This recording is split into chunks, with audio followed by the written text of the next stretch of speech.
Bismillahirrahmanirrahim. Assalamualaikum warahmatullahi wabarakatuh. Saya Nurul Adibah binti Fazul Afizi daripada unit PISMP Pendidikan Islam 6 ambilan Jun 2020 akan melakukan pembentangan kerja khusus bagi subjek IDUP 3053 Teknologi untuk Pengajaran dan Pembelajaran bagi Google Site yang telah saya bangunkan bersama-sama rakan pembentang saya. Silakan saudari. Dan saya, Siti Nurjannah binti Muhammad Sayuti, juga dari PISMP Pendidikan Islam 6 ambilan Jun 2020.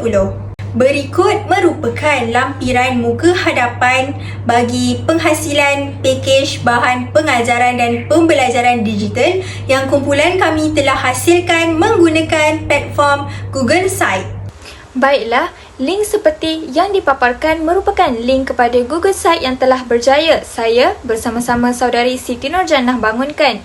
Google Site ini dilengkapi dengan perancangan reka bentuk model Azure, isi kandungan mata pelajaran, bahan dan media pengajaran. Bagi melihat site yang telah kami bangunkan bersama-sama, maka boleh diklik sebanyak 2 kali dan anda akan terus dibawa ke site yang telah kami bina. Baiklah, kita bergerak pula kepada slide seterusnya. Bagi penerangan kepada isi kandungan Google Site. Di dalam Google Site yang telah kami bangunkan bersama-sama, terdapat sebanyak 3 isi utama yang kami muatkan, iaitu bahan pembelajaran pendidikan Islam sekolah rendah, topik pembelajaran yang dihasilkan serta standard kandungan dan pembelajaran yang dihasilkan. Baiklah, bagi bahan dan media pembelajaran yang kami hasilkan adalah meliputi bahan pembelajaran bagi bidang Al-Quran tahun 6 dan bidang Akidah dan Sirah bagi tahun 1. Seterusnya, kita lihat pula kepada topik pembelajaran yang kami hasilkan. Topik pembelajaran yang kami hasilkan pula adalah bertetapan dengan dokumen standard kurikulum dan pentaksiran DSKP bagi sekolah rendah. Bagi bidang Al-Quran, kami mengambil bahagian kefahaman bagi standard kandungan 1.3.2 iaitu kefahaman surah Ad-Duha. Bagi bidang Akidah pula pada standard kandungan 3.1 rukun iman dan bidang sirah pada standard kandungan 5.1 iaitu kelahiran kekasih Allah. Isi kandungan Google Site yang ketiga ialah standard kandungan dan standard pembelajaran yang digunakan bagi penghasilan pakej bahan pengajaran dan pembelajaran. Jadi, standard kandungan yang digunakan ialah 1.3 iaitu kefahaman surah Ad-Duha dan standard pembelajarannya terbahagi kepada 4. Jadi, kami membahagikan keempat standard pembelajaran itu kepada 2 orang pembentang. Saya selaku pembentang yang pertama mengambil 2 daripada 4 standard pembelajaran, iaitu yang pertama 1.3.2.1 ialah menerangkan pengenalan surah Ad-Duha. Yang kedua, 1.3.2.2 ialah menghuraikan erti ayat daripada surah Ad-Duha. Saya sebagai pembentang kedua akan menyambung pembentangan micro teaching oleh saudari Siti Nurjannah, iaitu bagi standard pembelajaran 1.3.2.3 iaitu merumuskan pengajaran surah Ad-Duha kemudian menghubung kaitkan dalam kehidupan seharian, dan standard pembelajaran terakhir iaitu 1.3.2.4 dengan mengamalkan dan menghayati surah Ad-Duha dalam kehidupan. Saya akan mengupas dan menjelaskan secara lebih terperinci kepada murid berkaitan maksud surah Ad-Duha dengan mencari apakah pengajaran-pengajaran yang terdapat di dalam surah tersebut. Kemudian, berdasarkan pengajaran yang telah saya terangkan, saya akan membantu murid untuk mengetahui cara mengaplikasikan pengajaran atau nilai-nilai murni kebaikan yang terdapat di dalam surah Ad-Duha ke dalam kehidupan seharian mereka. Pembentangan kami telah berjaya melengkapkan keseluruhan standard kandungan dan standard pembelajaran yang terdapat di dalam DSKP Pendidikan Islam bagi bidang kefahaman Al-Quran tahun 6 sekolah rendah. Tujuan pembahagian dilaksanakan adalah untuk penghasilan bahan pengajaran dan pembelajaran digital yang lebih tersusun dan teratur. Pembentangan akan dilaksanakan secara berturutan, bermula daripada pembentang yang pertama akan membentangkan standard pembelajaran yang pertama dan yang kedua, manakala pembentang yang kedua akan membentangkan standard pembelajaran yang ketiga dan yang terakhir sekali. Bukan itu sahaja, matlamat pembahagian untuk menghasilkan bahan pengajaran yang teratur dan kemas adalah untuk memudahkan para pendengar memahami maklumat yang disampaikan ataupun isi kandungan pengajaran yang disampaikan secara teratur dan lebih berperingkat serta sistematik. Tujuan pembahagian dilakukan yang seterusnya ialah bagi menghasilkan satu pembentangan yang lengkap memenuhi SP atau standard pembelajaran. Ianya bertujuan untuk membantu memenuhi kesemua standard pembelajaran bermula daripada standard pembelajaran yang pertama dan kedua yang mana akan dibentangkan oleh pembentang pertama iaitu Saudari Siti Nurjannah, kemudian akan disambung dengan standard pembelajaran yang ketiga dan terakhir oleh pembentang kedua iaitu saya sendiri. Pembahagian ini juga dilihat berjaya membantu kepada pencapaian satu objektif utama iaitu berjaya mencapai standard kandungan yang telah ditetapkan di dalam DSKP Pendidikan Islam tahun 6 iaitu 1.3.2 dengan menganalisis, mengamal dan menghayati surah Ad-Duha. Seterusnya, kita beralih pula kepada paparan standard kandungan dan standard pembelajaran yang saya gunakan sebagai panduan untuk penghasilan pakej bahan pengajaran dan pembelajaran digital. Untuk standard kandungan, 1.3 ialah kefahaman. 1.3.2 ialah menganalisis, mengamalkan dan menghayati surah Ad-Duha. Seterusnya ialah standard pembelajaran yang saya gunakan. Yang mana saya telah jelaskan tadi, saya gunakan 2 daripada 4 standard pembelajaran iaitu untuk 1.3.2.1 ialah menerangkan pengenalan surah Ad-Duha dan yang kedua 1.3.2.2 ialah menghuraikan erti ayat daripada surah Ad-Duha. Seterusnya, penerangan berkaitan dengan model Ashwa yang saya gunakan sebagai panduan untuk penghasilan bahan-bahan pengajaran dan pembelajaran secara digital. Paparan ini menunjukkan gambar-gambar bahan pengajaran dan pembelajaran digital yang telah saya hasilkan. Untuk set induksi, saya telah menghasilkan sebuah video berkaitan dengan doa Ad-Duha untuk merangsang pengetahuan sedia ada murid berkaitan dengan langkah pengajaran yang seterusnya. Untuk langkah yang pertama, saya telah menghasilkan sebuah slide television mini yang mengandungi ayat-ayat daripada surah Ad-Duha berserta maknanya serta latar belakang surah Ad-Duha. Untuk langkah kedua, saya telah menghasilkan sebuah kad digital untuk membantu pelajar memahami makna surah Ad-Duha dengan menggunakan kata kunci beserta lagu yang direka cipta untuk memudahkan pelajar mengingat kata kunci daripada ayat tersebut. Untuk langkah ketiga, saya telah menghasilkan sebuah aktiviti yang berbentuk roda permainan. Untuk aktiviti roda makna, ia bukan sahaja boleh digunakan secara atas talian, malah ia juga boleh dilaksanakan untuk pengajaran dan pembelajaran secara bersemuka. Guru boleh menghasilkannya dengan menggunakan bahan-bahan terpakai seperti kotak dan juga batang aiskrim sebagai bahan sumber untuk penghasilan roda makna. Untuk penutup, saya telah menghasilkan sebuah peta pemikiran yang boleh digunakan oleh guru sebagai lembaran kerja ataupun aktiviti pengukuhan untuk guru menilai tahap keberkesanan pengajaran dan pembelajaran yang telah dilaksanakan pada sesi tersebut. Ia juga boleh membantu murid-murid untuk mengingat semula isi kandungan pengajaran yang telah disampaikan iaitu berkaitan dengan makna daripada surah Ad-Duha serta latar belakang surah Ad-Duha.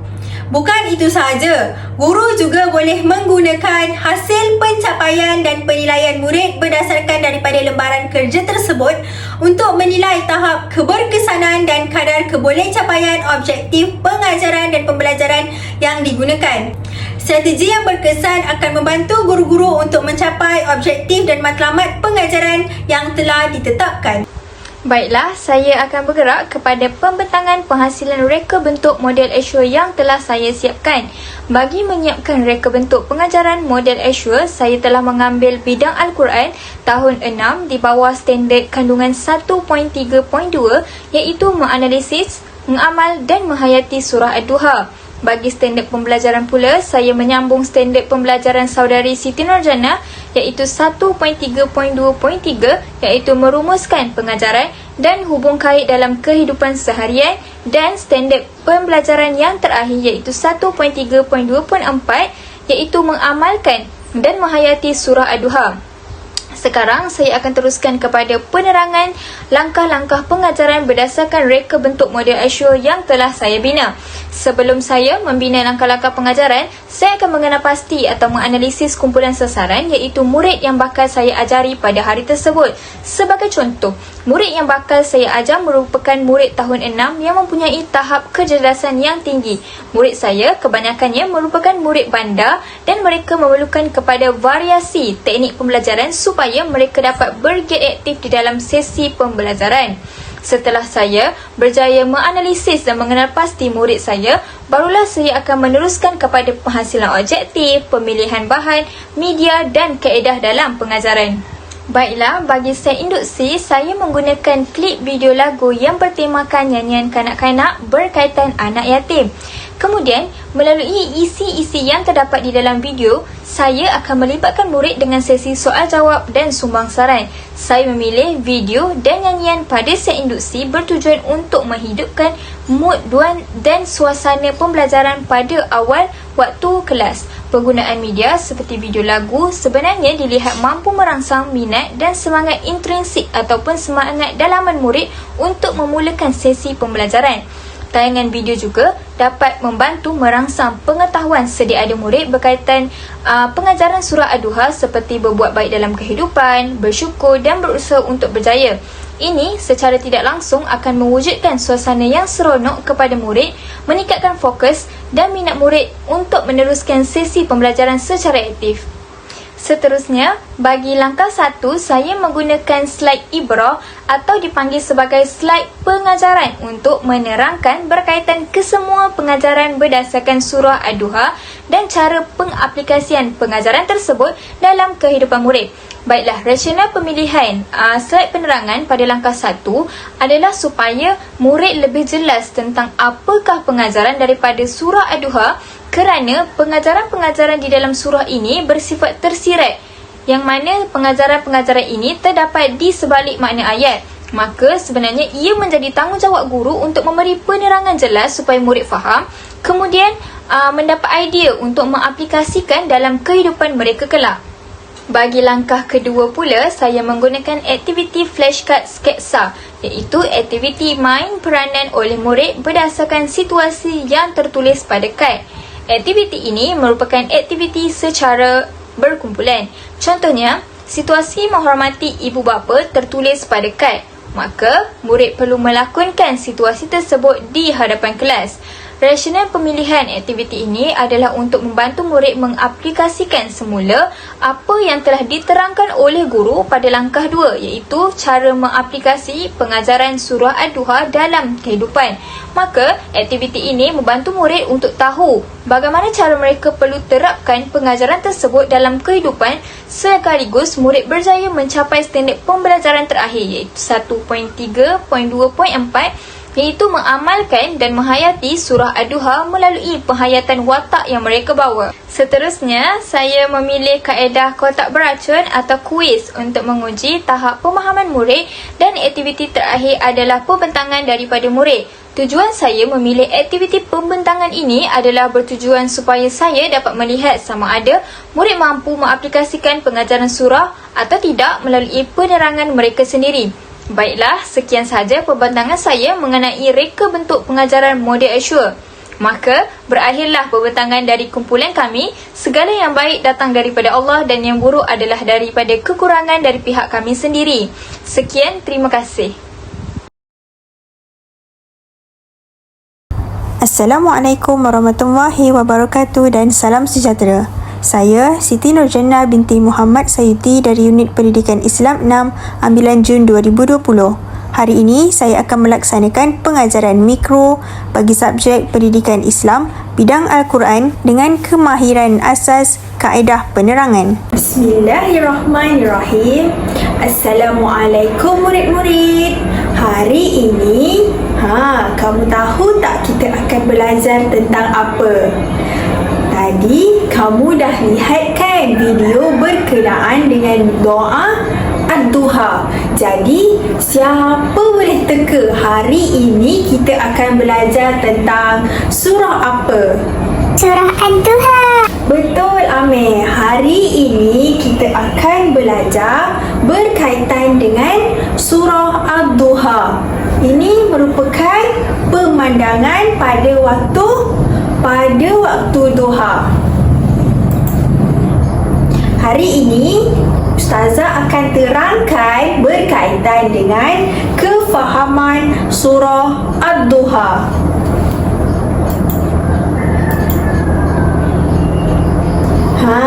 Mesti tak sabar-sabar kan nak dengar cerita berkaitan dengan maksud surah Ad-Duha, intisari surah Ad-Duha dan juga sedikit sejarah berkaitan dengan surah Ad-Duha.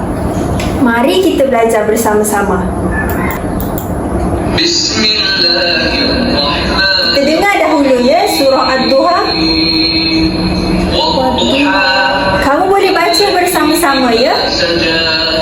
Ma wadda'aka rabbuka wa ma qala walal akhiratu khairun laka minal ula wa sawfa yu'tika rabbuka fatarda alam yajidka yatiman fa'awa wa wajadaka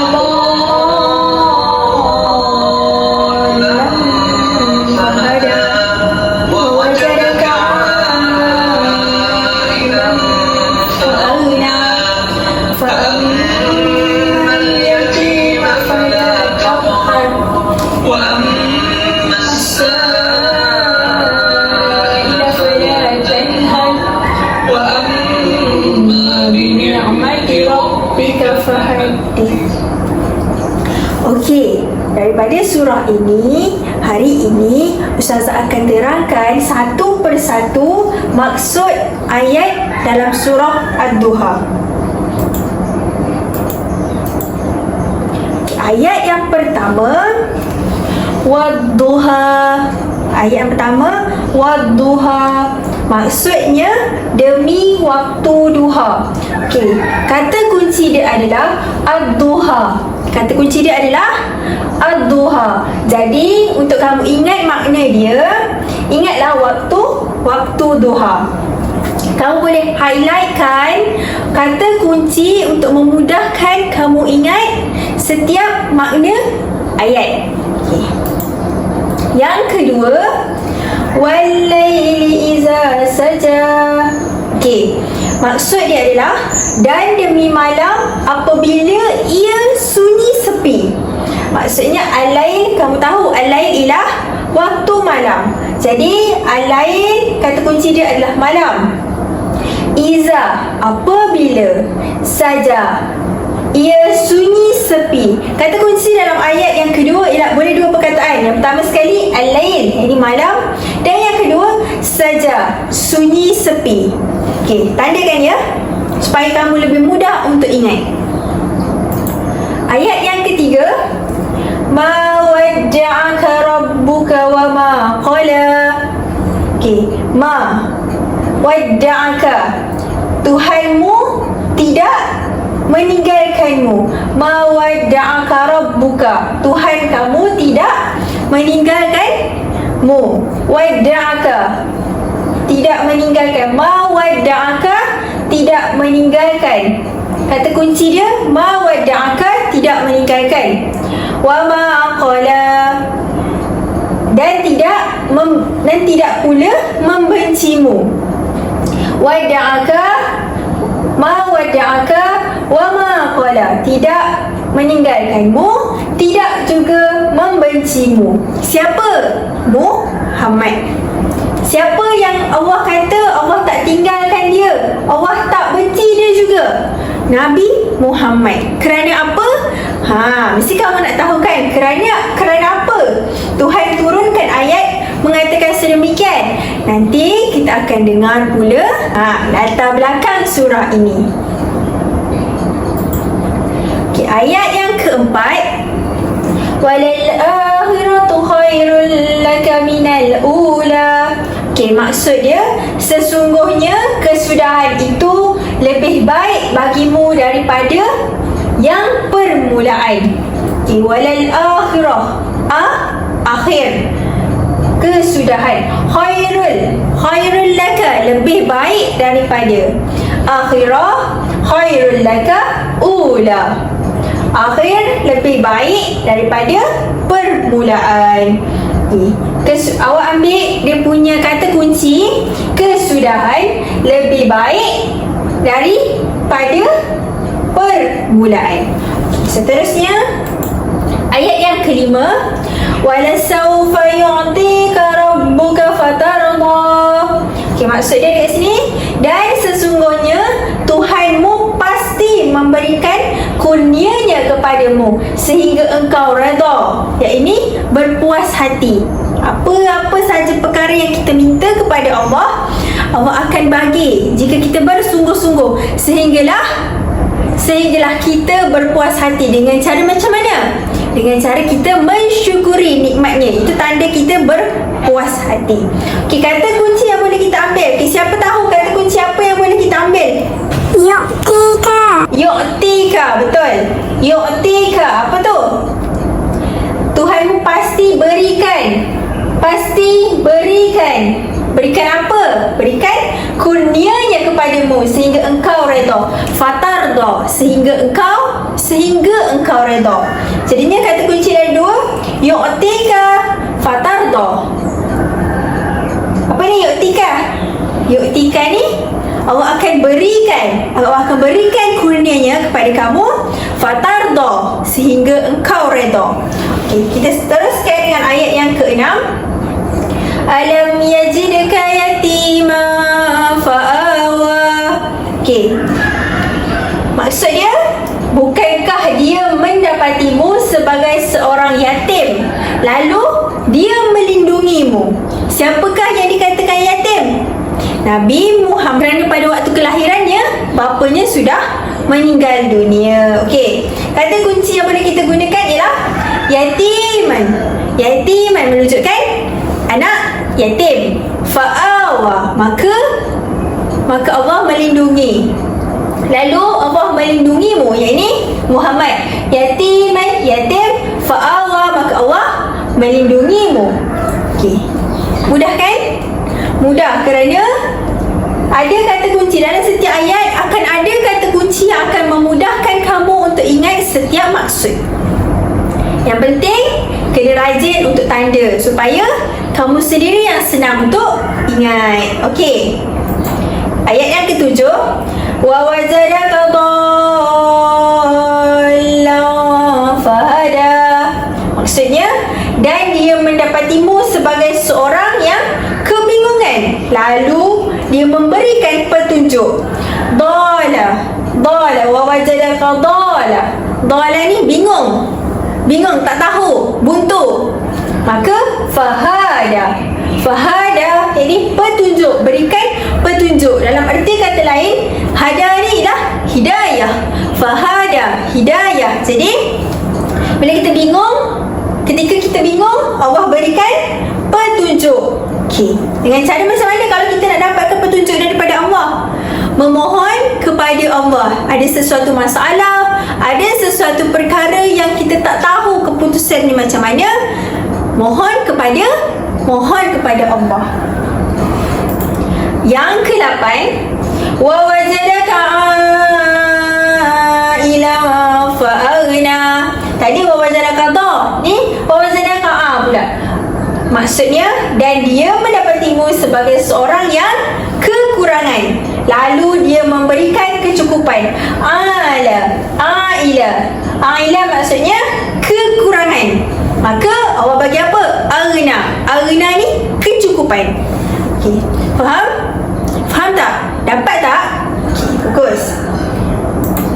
Ayat yang ke-9, fa'ammal yatima fala taqhar. Fa'ammal yatima fala taqhar. Maksudnya, maka terhadap anak yatim janganlah engkau berlaku sewenang-wenangnya. Okey, tadi kita ada jumpa dalam ayat ke berapa? Betul. Perkataannya sama. Cuma tadi yatiman. Yatiman lebih menunjukkan anak yatim. Sifat anak yatim. Tapi al-yatimah. Al-yatimah ni menunjukkan kata nama anak yatim sahaja. Tidak menunjukkan kepada sesiapa. Maka terhadap anak yatim, janganlah engkau berlaku sewenang-wenangnya. Maksudnya, jangan kita ambil harta anak yatim, makan harta anak yatim sesuka hati kita. Okey, al-yatim, anak yatim, takhar, fala takhar. Maka janganlah kamu berlaku sewenang-wenangnya. Takhar, jangan berlaku sewenang-wenangnya. Bismillahirrahmanirrahim. Assalamualaikum murid-murid. Hari ini kamu tahu tak kita akan belajar tentang apa? Tadi kamu dah lihat kan video berkenaan dengan doa ad-duha. Jadi siapa boleh teka hari ini kita akan belajar tentang surah apa? Jangan makan harta anak yatim. Ayat yang ke-10. Wa ammas-sa'ila fala tanhar. Dan terhadap orang yang meminta-minta, janganlah engkau mengherdiknya. Ammasa, as-sa'ila. As-sa'ila ni orang yang meminta-minta lah, orang yang memohonkan bantuan. Fala tanhar, maka jangan engkau mengherdiknya. Tanhar ni boleh jadi mengherdik, boleh jadi berkata kasar, boleh jadi juga mencaci, menghina, memaki. Okey. As-sa'ila orang yang meminta bantuan ataupun orang yang meminta-minta, tak kisah minta apa, minta bantuan, minta uang, minta apa. Okey, fala tanhar, janganlah kamu janganlah engkau mengherdiknya. Berlaku kasar boleh kata juga. Tanhar ni boleh juga dikatakan sebagai perlakuan kasar yang kita menunjukkan kita tak suka, kita herdik, maki, caci. Perlakuan itu perlakuan yang apa? Allah tak suka. Tidak disukai Allah. Pandai. Okey, ayat yang ke-11. Wa amma bi ni'mati rabbika fahaddith. Maksudnya, dan terhadap nikmat Tuhanmu, hendaklah engkau nyatakan dengan bersyukur. Nikmat. Wa amma bini, dengan nikmat, maka hendaklah engkau nyatakannya dengan bersyukur. Fahaddith. Fahaddith ni boleh juga kita dengan ucapan terima kasih, ucapan alhamdulillah dengan nikmat yang kita dapat. Okay, jelas semua 11 ayat yang Ustazah terangkan satu persatu maksudnya dapat? Bagus. Okay, kita beralih pula. Okay, ni yang kamu tunggu-tunggukan kan? Latar belakang surah ad-duha. Okay, siapa boleh agak-agak surah ad-duha ni cerita dia tentang apa? Cerita dia tentang Duha. Betul, cuma ada sedikit penambahbaikan bagi jawapan tersebut. Okey, kita tengok untuk kita dapatkan jawapan yang lebih tepat, kita tengok apa sebenarnya, kenapa surah ini diturunkan.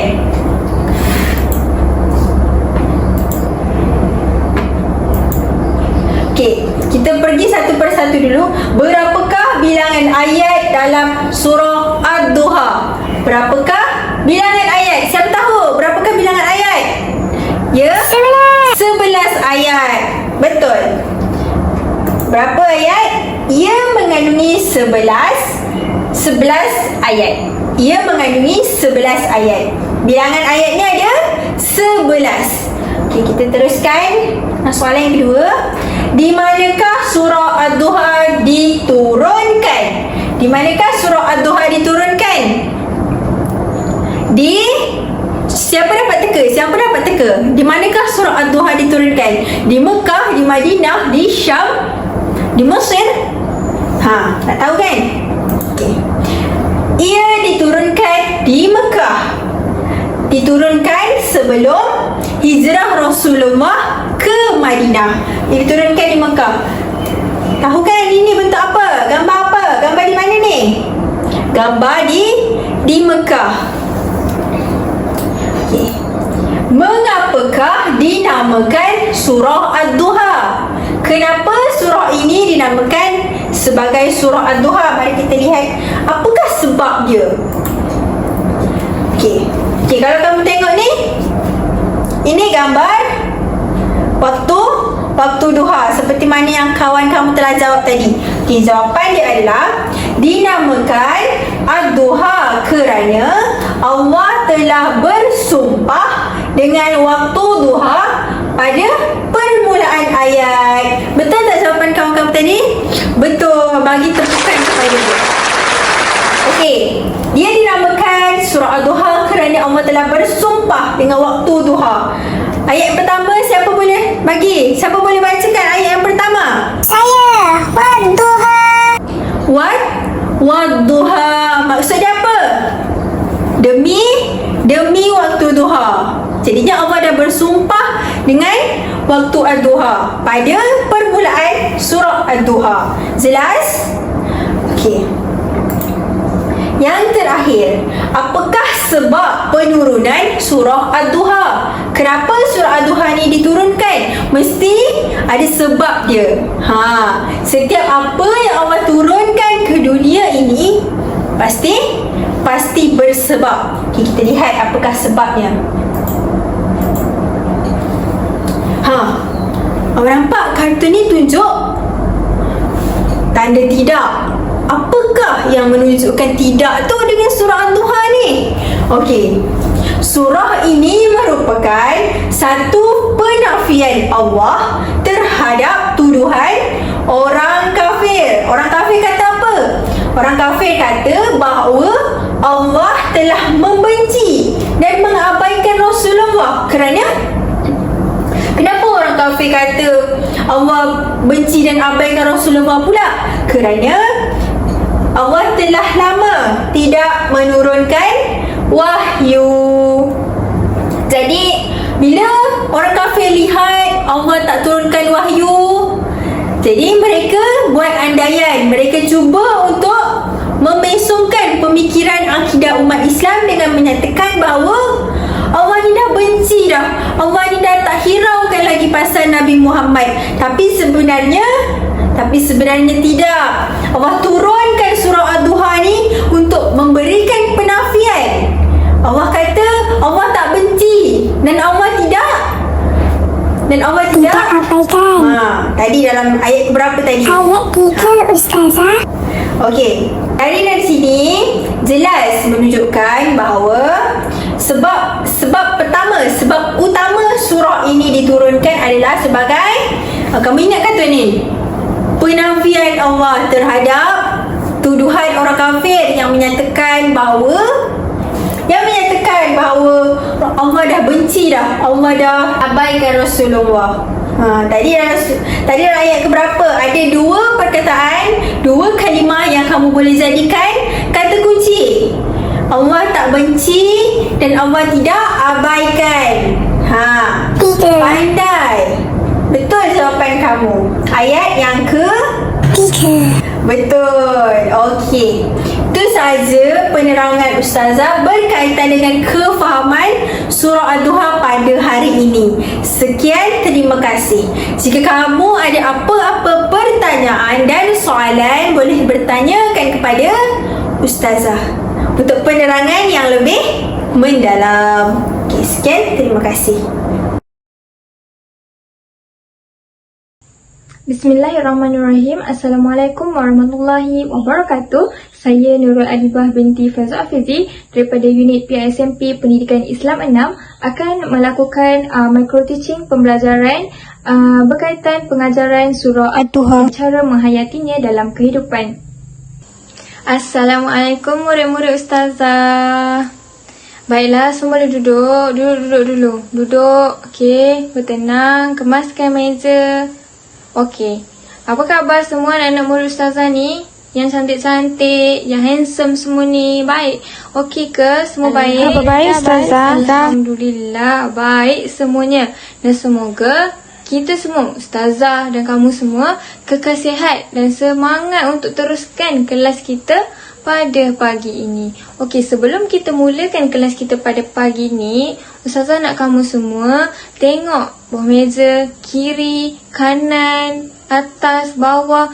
Kalau ada sampah, kutip dulu. Kutip dan simpan dulu ya. Nanti pada akhir kelas nanti kamu semua boleh buangkan sampah tu. Okey. Boleh? Boleh. Okey, bagus anak murid Ustazah. Okey, anak-anak murid Ustazah dah makan ke? Sudah Ustazah. Dah. Alhamdulillah, patutlah semua nampak ceria dan semangat je hari ni. Semangat tak semua? Semangat tak untuk teruskan pengajaran kita pada hari ni? Betul tak semua? Semangat? Aisyah semangat? Ustazah. Ali? Alhamdulillah, semua semangat untuk teruskan pembelajaran kita pada hari ni. Okey, kalau dah semangat semua, Ustazah nak seorang jadi ketua untuk baca doa hari ni, boleh? Kamu kan dah umur 12 tahun, mesti dah boleh baca doa untuk belajar kan? Okey, cepat seorang bacakan doa. Ahmad nak? Ahmad nak bacakan doa? Okey, bagus Ahmad. Silakan. Kita baca doa dulu. Baca doa untuk teruskan pengajaran kita pada hari ini. Okey, boleh Ahmad. Allahumma aftah alaina hikmataka wa isyur alaina min khazaini rahmatika ya arhamar rahimin. Amin, amin ya Rabbal Alamin. Terima kasih Ahmad atas bacaan doa sebentar tadi. Baiklah, kalau semua dah bersemangat, jom kita mulakan kelas kita pada hari ini. Okey, sebelum tu Ustazah nak tanya, siapa ingat apa yang kita belajar semalam? Sila angkat tangan. Ya Ali, apa yang kita belajar semalam? Kita belajar tentang surah Ad-Duha, Ustazah. Ya betul, pandai. Alhamdulillah, pandai anak murid Ustazah. Betul, semalam kita belajar tentang penerangan surah Ad-Duha. dan juga erti daripada surah tersebut. Betul tak? Okey, baiklah. Jadi hari ni Ustazah nak sambung pengajaran dengan merumuskan pengajaran surah Ad-Duha. dan kita akan cuba untuk kaitkan pengajaran-pengajaran yang kita dapat daripada surah dalam kehidupan seharian kita, dalam kehidupan kamu semua. Dan pada akhir pembelajaran, Ustazah nak semua anak-anak murid Ustazah ni, yang baik-baik ni, yang cantik-cantik ni, yang handsome ni, boleh mengamalkan serta menghayati surah Ad-Duha. dengan baik. Boleh semua? Boleh Ustazah. Alhamdulillah. Okey, sebelum kita tahu apa itu pengajaran surah, apa yang kita boleh lakukan untuk terapkan pengajaran tu ataupun kita boleh guna pengajaran tu dalam kehidupan kita nanti, macam mana kamu nak praktikkan pengajaran tu dalam kehidupan, macam mana kamu nak gunakan. Okey, jom Ustazah nak ajak kamu semua untuk tengok satu video dan melalui video tu kita nyanyi sama-sama. Nak tak? Kamu suka kan nyanyi? Jom. Okey, boleh semua? Okey, Ustazah akan pasangkan lagu dan kita nyanyi sama-sama, okey? Ustazah Adipa. Pada suatu hari, Sufi di taman keseorangan dan dia berasa sedih. Assalamualaikum, Sufi. Kenapa awak kelihatan sedih? Waalaikumsalam. Saya sedih sebab saya rindukan ibu dan bapa saya. Sayangi anak yatim. Saya rindu pada kedua ibu ayah yang sentiasa menjaga saya. Ibu yang penyayang, ayah yang periang, jadi teman malam dan siang. Namun kini hanya doa yang mampu saya kirimkan. Oh Sufi, bergembiralah, jangan sedih. Kami sayangkan Sufi.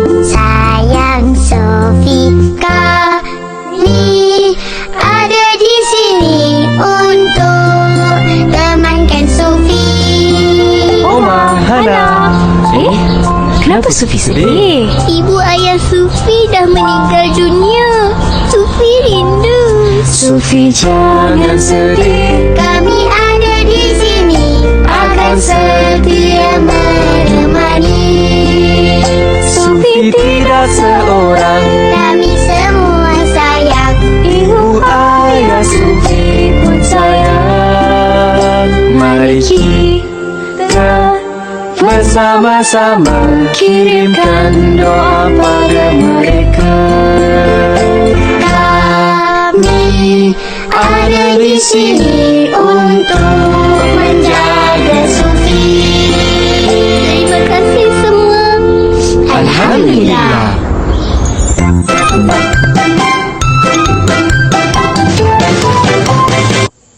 Okey, seronok semua. Seronok semua dapat nyanyi. Seronok dapat tengok video. Tapi tengok bukan sekadar tengok tau. Ustazah nak tanya. Berdasarkan video yang Ustazah tunjuk tadi, apa yang kamu nampak? Siapa boleh bagi tahu Ustazah apa yang dia nampak melalui video yang Ustazah tunjuk tadi? Sufi sedih. Sufi sedih. Sebab apa Sufi sedih? Zakwan, cuba tengok Ustazah. Ustazah tanya, kenapa Sufi sedih? Sebab Sufi rindu kan ibu dan ayah dia yang dah meninggal. Kan? Bagus Zakwan. Kenapa Sufi rindukan ibu ayah dia? Sebab dah meninggal. Sebab kedua ibu bapanya telah meninggal dunia. Dan ni maknanya Sufi ni anak yatim. Siapa tahu maksud bagi anak yatim? Sorang-sorang angkat tangan. Ya, Patrisha. Anak yatim tu orang yang tak ada ibu atau ayah. Ya, betul. Anak yatim adalah orang yang telah kehilangan sama ada ibunya telah meninggal dunia ataupun ayahnya yang telah meninggal dunia. Maknanya seseorang tu mungkin tak ada ayah ataupun tak ada ibu sebab meninggal dunia. Kalau dua-dua meninggal dunia, itu dipanggil sebagai yatim piatu. Pandai nak sama-sama semua. Kalau kita tengok berdasarkan video tadi kan, perasan tak keluarga Omar dengan Hana ni baik sangat dengan Sufi yang merupakan seorang anak yatim. Ustazah tertanya-tanyalah juga kan, kenapa kita kena buat baik dengan anak yatim? Siapa tahu jawapan dia? Boleh angkat tangan. Nanti hujung kelas nanti Ustazah bagi hadiah. Siapa tahu? Ya, Suraya. Ustazah, sebab anak yatim ni dah tak ada ibu dan bapa. Betul. Sebab anak yatim ni mereka tak ada ibu dan ayah. Dan kalau kita ni berbuat baik dengan anak yatim, banyak tau pahala yang kita dapat. Siapa nak pahala? Angkat tangan. Siapa nak pahala? Betul. Semua orang pun nak pahala. Ustazah pun nak pahala. Maknanya kita kenalah berbuat baik dengan anak yatim. Betul tak? Kalau anak yatim dalam kesusahan, kita kena tolong ke? Kena. Kenapa? Dapat pahala. Betul. Okey. Kalau anak yatim, kita kena tolong. Tapi, kalau kawan kita yang dalam kesusahan, tapi dia bukan anak yatim, kita kena tolong ke? Ke kita boleh biar je? Kena juga. Kena, Ustazah. Betul. Kena tolong juga. Okey, kalau awak nampak cikgu ataupun nampak Ustazah bawa buku berat-berat dan cikgu tu dalam kesusahan, Ustazah dalam kesusahan, kena tolong ke? Tolong. Betul, kena tolong juga. Kalau kamu jalan-jalan kan, nak pergi pasar dengan mak kamu, lepas tu kamu nampak ada seorang pakcik buta ni nak lintas jalan. Macam mana? Kena tolong tak pakcik tu? Kena tolong. Alhamdulillah. Pandai anak murid Ustazah ni kan? Betul. Kamu kena tolong juga pakcik tu. Hebat-hebat belakalah anak murid Ustazah ni. Okey, kalau kita tengok video tadi, Sufi ni sedih sebab rindukan ibu bapa dia. Jadi apa yang Sufi buat untuk hilangkan rasa kesedihan Sufi tersebut? Macam mana Sufi buat? Sufi berdoa kan? Betul tak? Sufi berdoa. Siapa tahu doa kedua ibu bapa? Okey, jom kita baca sama-sama dengan Ustazah. Boleh? Okey, semua sedara tangan. Okey. Bismillahirrahmanirrahim. Rabbighfirli waliwalidayya warhamhuma kama rabbayani saghira. Maksudnya apa? Maksudnya, ya Allah, ampunilah bagiku segala dosaku dan dosa kedua ibu bapaku, dan kasihanilah mereka sebagaimana mereka mengasihaniku sewaktu masih kecil. Amin ya Rabbal Alamin. Sampai awak dah besar sekarang, dah cantik, dah handsome, dah boleh baca, dah boleh pakai baju sendiri, dah ada beg lawa-lawa semua, kotak pensel semua. Siapa yang besarkan, siapa yang bagi semua? Ibu dan ayah kita, betul tak? Betul. Jadinya kita sebagai anak kena bersyukurlah dengan adanya kedua ibu bapa kita. Kan? Macam ustazah pun ada kedua ibu bapa ustazah juga. Jadinya, macam mana cara kita nak tunjukkan yang kita ni bersyukur dengan adanya ibu bapa kita? Kena jadi anak yang baik. Betul, dengan cara kita dengar cakap ibu bapa kita. Jangan melawan. Kita hormat ibu bapa kita. Kita sayang, kita doa. Kalau ibu cakap kakak, basuh baju sekejap boleh? Abang, tengokkan adik. Kakak, lipat baju. Abang, ni tolong angkat buku. Maknanya, kita kena buat. Sebab apa? Itu caranya untuk kita tunjuk yang kita syukur dengan adanya kedua ibu bapa kita. Macam mana kita bersyukur dengan nikmat Allah yang kita solat, kita buat baik, kita hindarkan semua larangan Allah. Macam tu jugalah kita syukur dengan ibu bapa kita. Kita hormat, kita dengar, kan? Betul? Bagi yang tak ada ibu bapa, tak apa. Kita boleh doa, kan? Macam mana Ustazah ajar tadi? Doa, sedekahkan amalan, sedekahkan bacaan-bacaan doa, bacaan Al-Quran kepada ibu bapa kita. Betul tak? Betul. Alhamdulillah. Baiklah. Ustazah nampak dah. Anak-anak murid Ustazah ni semua dah nampak isi kandungan daripada video tadi tu, kan? Betul. Okey, kalau boleh nampak, sebenarnya itulah antara kandungan pengajaran yang ada dalam surah. Ustazah nak ajar sebentar nanti. Okey, boleh semua? Okey. Semoga anak murid Ustazah ni masih semangat ya. Masih semangat untuk kita masuk kepada isi pengajaran kita pada hari ini, iaitu pengajaran surah Ad-Duha. Dan cara kamu nak menghayati serta mempraktikkan, mengaplikasi ataupun kamu nak gunalah pengajaran-pengajaran tu dalam kehidupan kamu nanti. Macam mana ya kita nak guna? Dah sedia semua? Nampak dah semangat? Dan Ustazah akan bagi hadiah kepada siapa yang boleh jawab soalan kuis yang Ustazah akan buat nanti pada hujung waktu kelas nanti. Ustazah bagi hadiah, okey? Okey, semua tepuk tangan semua. Okey, mari, jom kita mulakan isi pengajaran kita pada hari ini.